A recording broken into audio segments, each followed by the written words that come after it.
आज हूँ विश्व रक्तदाता दिवस। एणु मु समस्त शुभेच्छा ज्ञापन करुच्ची। डॉक्टर के लैंडस्टर 1868 मसीहा जून 14 तारीख दिन जन्मग्रहण करते। से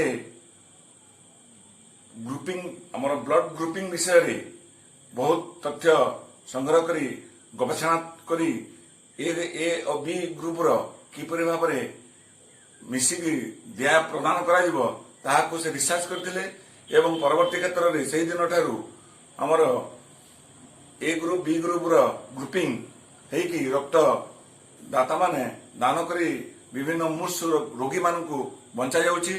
तेणु तांकर से जन्मदिन को स्मरणार्थे आज से विश्व रक्तदाता दिवस कराଯାଇଛି। एवं 1930 मसीह डॉक्टर के लैंडस्टन से पृथ्वीर सर्वश्रेष्ठ पुरस्कार जोटा नोबेल पुरस्कार प्राप्त पाई। एवं वास्तविक लोक माने रक्त देवाई अनुच्छिक था एवं खराब धारणा थाए से मन में भ्रमात्मक धारणा थाए जे रक्त देले देह दुर्बल हो असुस्थ हो किंतु एटा भूल धारणा।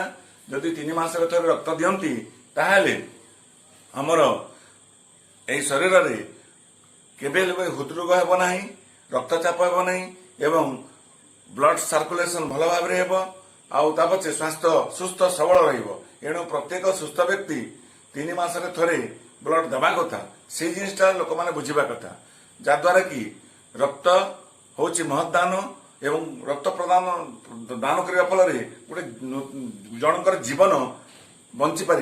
तेणुक रक्तदान महदान बोली सबुआड़े सचेतनता सृष्टि करने उचित जहाद्वारा कि ए वर्षर थीम अच्छी safe blood safe life. Thank you.